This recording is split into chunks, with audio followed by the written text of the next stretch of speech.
దమ్ముంటే చర్చకు సిద్ధమా? మంత్రి అడ్లూరి లక్ష్మణ్ కు సవాల్ విసిరిన మాజీ మంత్రి కొప్పుల ఈశ్వర్. కాంగ్రెస్ ప్రభుత్వ అవినీతిపై చర్చకు ట్యాంక్ బండ్ వద్ద ఉన్న అంబేద్కర్ విగ్రహం వద్దకు చేరుకున్న కొప్పుల ఈశ్వర్, పుట్ట మధుకర్ ఇతర బీఆర్ఎస్ నాయకులు. కొప్పుల ఈశ్వర్, పుట్ట మధుకర్ బీఆర్ఎస్ నాయకులను అరెస్ట్ చేసి సైఫాబాద్ పోలీస్ స్టేషన్ కు తరలించిన పోలీసులు.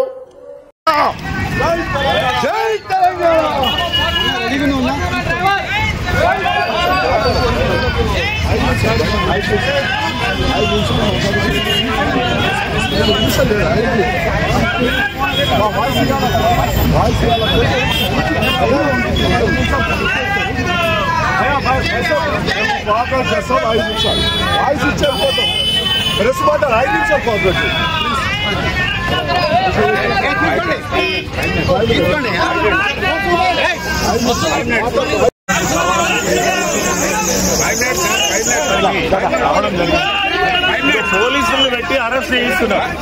వాళ్ళకి ధైర్యం ఏముంటే సమాధానం చెప్పాలి.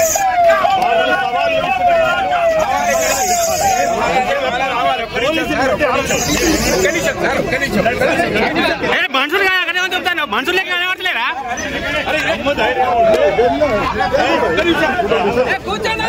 మనుషులు పచ్చుడా దుమ్ముతారు, ఎట్లా పడతారు అట్లా.